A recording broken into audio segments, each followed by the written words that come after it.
Assalamualaikum warahmatullahi wabarakatuh. Waalaikumsalam warahmatullahi wabarakatuh.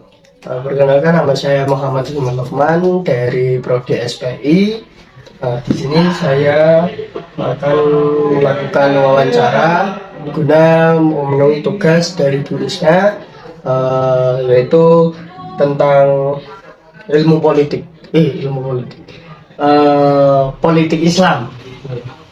Di sini dengan Mas, boleh perkenalan Mas, mungkin nama sama prodi, mungkin tempat tanggal lahir atau domisili di sini. Oke, baik, terima kasih ya. Saya Lutfi Adil Rizky. Saya itu berasal dari Indramayu. Saya dari Prodi Sejarah Peradaban Islam. Domisili saya sekarang itu di Kembang Arum ya, dekat kampus 2. Mungkin Masnya mengikuti organisasi apa aja? Ya, saya sekarang diamanahi sebagai ketua Dema Fuadah, ketua di Baik Mas, di sini saya mulai saja Mas ya, untuk pertanyaan mengenai politik Islam yang ada di Indonesia saat ini, yaitu yang pertama ini Mas, bagaimana pandangan Mas, pandangan Islam tentang hubungan agama dan negara? Apakah keduanya harus terpisah atau terintegrasi Mas? Ngomong-ngomong mengenai hubungan agama dan Agama dan negara. Agama dan negara itu ada beberapa sudut pandang yang mengenai hal itu. Yang pertama itu ada salah satu kelompok yang dimana kelompok itu berpacu, bisa disebut sebagai kelompok konservatif dan tradisionalis. Lah, kelompok pertama ini, konservatif dan tradisionalis ini, hubungan agama dan negara itu harus saling terintegrasi. Karena dia melihat bahwasannya terutama di agama Islam itu mempunyai komponen penting, mempunyai hak yang penting, dan mempunyai wewenang yang sangat akan ibaratnya agama Islam itu mempunyai komponen dan hak penting untuk menjadikan suatu pemerintahan yang baik, pertama itu. Jadi dari pandangan kelompok ini, pandangan konservatif dan tradisionalis ini, menganggap bahwa hubungan agama dan hubungan agama dengan negara itu saling berkaitan dan harus terintegrasi. Terus yang kedua itu ada kelompok yang moderat, inklusif dan moderat. Nah, kelompok ini malah bisa dibedakan, harus membedakan antara agama itu dengan negara gitu. Karena kita tidak bisa, walaupun kita terkhusus di negara Indonesia tersendiri kan itu mayoritasnya kan agama Islam kan. Cuma tidak bisa kalau dipandang dari sudut pandang inklusif dan moderat ini, karena di Indonesia itu ada beberapa agama kan. Tidak bisa Islam saja yang harus memimpin dan harus memberi kebijakan terhadap negara, itu tidak bisa. Jadi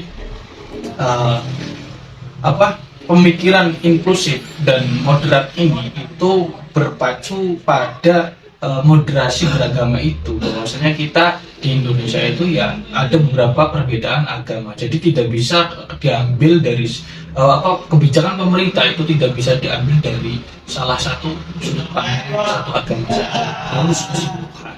Itu yang kedua. Terus yang ketiga itu ada kelompok yang bisa disebut kelompok pandangan kompleks dan pandangan nuansa. Artinya kita melihat hubungan antara agama dengan negara itu dilihat dari bagaimana lingkungannya itu sendiri gitu. Kita tidak bisa memicu harus agama si A harus memberikan kebijakan lebih ataupun agama si B harus membicarakan lebih. Tapi tidak bisa seperti itu. Kita melihat negaranya itu sendiri gitu loh. Negara sendiri itu sistemnya seperti apa? Apakah kebanyakan agama Islam ataupun agama yang non Islam? Kalau misalkan kebanyakan agama Islam, kita kira-kira kebijakan apa yang sekiranya itu tidak bisa menyakiti perasaan yang non Islam tersebut. Jadi pandangan yang terakhir ini pandangan yang kompleks melihat dari situasi dan kondisi di suatu negara tersebut. Itu sih. Jadi seperti itu Mas. Ya. Intinya kita tidak hanya memfokuskan satu agama, tapi juga kita harus memperhatikan agama yang lainnya juga. Benar. Baik Mas. Selanjutnya ini ada pertanyaan selanjutnya Mas. Itulah pertanyaan kedua. Bagaimana Islam memandang demokrasi dan partai politik? Apakah sistem ini sesuai dengan ajaran Islam atau bertentangan Mas? Kalau berbicara mengenai politik dan apa tadi? Demokrasi dan politik. Demokrasi dan politik Dan partai politik. dan Mas. partai politik ya. Oke, mengenai demokrasi kan kita kan negara, terutama di Indonesia, kita salah satu contohnya di Indonesia. Indonesia kan itu negaranya kan demokrasi ya, berpacu kepada demokrasi. Nah mau nggak mau ketika demokrasi ini sudah menjadikan suatu rujukan penting terhadap negara, itu ya Islam juga harus bisa memposisikan gitu. Jadi Islam itu tidak bisa, kita sebagai agama yang besar juga misalnya di Indonesia tidak bisa memposisikan demokrasi itu di belakangan. Kita juga harus bisa seimbangkan antara agama dengan negara tadi, terus antara agama dengan politik tadi. Tapi mengenai sistem yang sudah ada di Indonesia, saya rasa itu sudah sesuai dengan syariat Islam yang terutama, apalagi dengan ideologi kita Pancasila tersebut. Kalau misalnya dilihat dari sejarah kan Pancasila kan itu dirumuskan dari beberapa pihak komponen kan, bukan hanya Islam saja, terus tetapi ada yang dari Kristen, Buddha dan lain sebagainya, sehingga kayak Pancasila yang ke-1 ketuhanan yang Maha Esa itu, dari ketuhanan yang Maha Esa kan itu bersifat universal, bisa untuk agama si A ataupun bisa agama si B. Kalau misalkan ditanya mengenai kesesuaian apa tidak ya saya rasa itu memang sesuai sekali. Itu sih Mas Ilmi. Berarti seperti itu Mas ya. Jadi seperti intinya tuh demokrasi dan partai politik tuh sesuai itu ya Mas ya. Iya sesuai juga, karena gini aja ya, apalagi agama kita kan sendiri misalnya Islam ya. Islam kan sudah mengikuti model-model demokrasi yang ada di Indonesia, seperti entah itu pemilihan daerah, pemilihan presiden, itu kan ada beberapa partai yang dari Islam juga. Tetapi itu juga kan sudah dikaji lebih dalam apakah Islam itu boleh mengikuti perpartaian politik gitu. Ternyata kan sudah ada sejak dari dulu, otomatis ketika sudah ada sejak zaman dulu kan ini melalui kajian-kajian lebih mendalam kan, entah itu soal kepada kiai ataupun memang ini bertabrakan tidak dengan syariat, itu ya sudah dijelaskan di dalam sejarah itu. Saya rasa ini sah-sah saja dan tidak sesuai dengan tidak melanggar syariat. Jadi intinya seperti itu untuk pertanyaan kedua. Nah, ya, di sini ada pertanyaan ketiga lagi nih Mas. Menurut Mas nih, bagaimana Islam mengatur keterlibatan perempuan dalam ranah politik dan pemerintahan? Oke. Itu seperti apa Mas Lupi? Kalau gini, kita melihat dari kacamata Islam sendiri. Kalau kacamata perpolitikan Islam sendiri kan dari Islamnya sendiri ya, sebelum masuk perpolitikan, dari Islam sendiri kan sudah mengajarkan mengenai kesetaraan gender sejak zamannya Nabi Muhammad kan.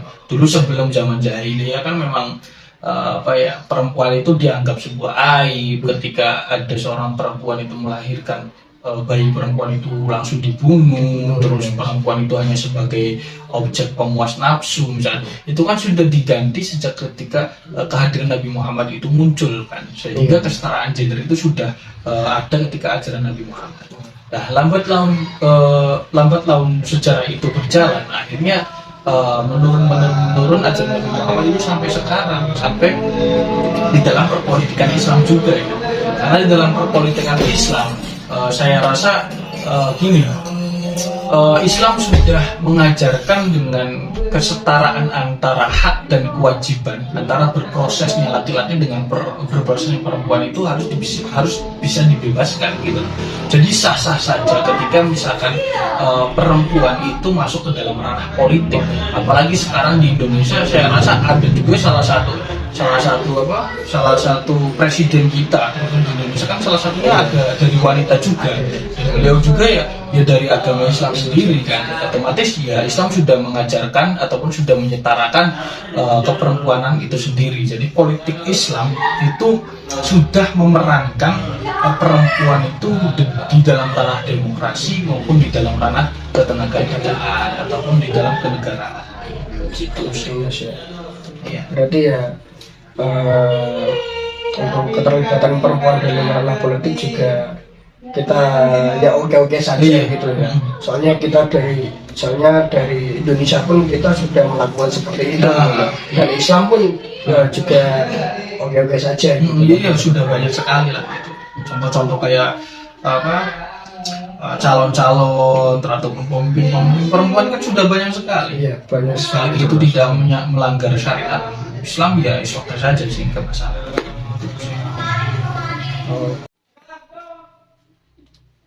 Apakah terdapat tantangan dalam menerapkan prinsip-prinsip politik Islam di negara modern saat ini? Ya, kalau mengenai tantangan politik Islam di era modern ini mesti ada ya, karena pemikiran itu semakin pesat juga dengan adanya teknologi yang semakin maju juga gitu loh. Jadi ada beberapa pemikiran dari tokoh-tokoh Islam ataupun dari dari kiat-kiat Islam itu membedakan antara agama dan politik. Salah satunya itu juga tantangan. Kalau misalkan sekarang kita harus membedakan antara agama dan politik, ataupun harus menjauhkan antara agama dan politik, itu bakal akan berdampak ke depannya gitu loh.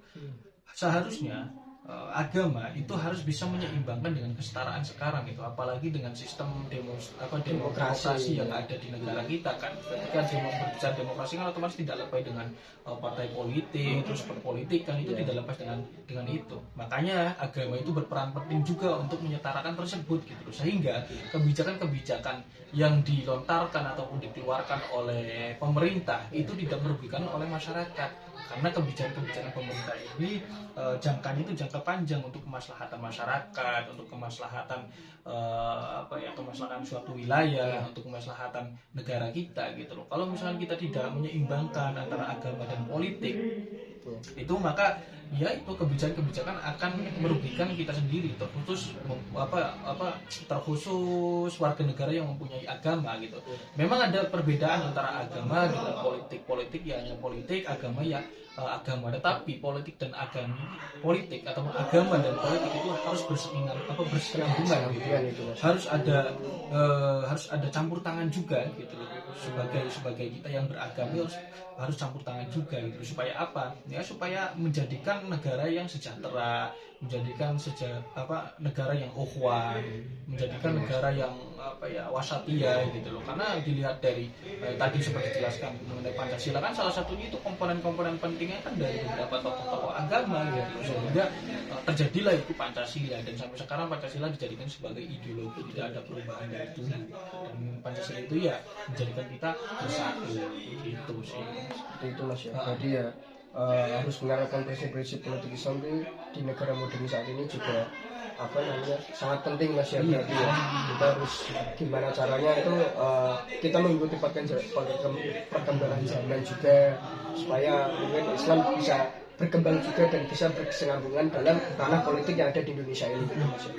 Oke, baik, itu saja sih Mas yang saya sampaikan. Mungkin kurang lebihnya mohon maaf apabila ada salah atau tutur kata, mohon maafkan. Baik, saya Muhammad Fahmi Lukman. Dalam wawancara ini akan apa namanya akan menutup dengan ini dengan Mas Lufi. Terima kasih Mas Lufi telah bersedia diwawancarai. Sekian dari saya.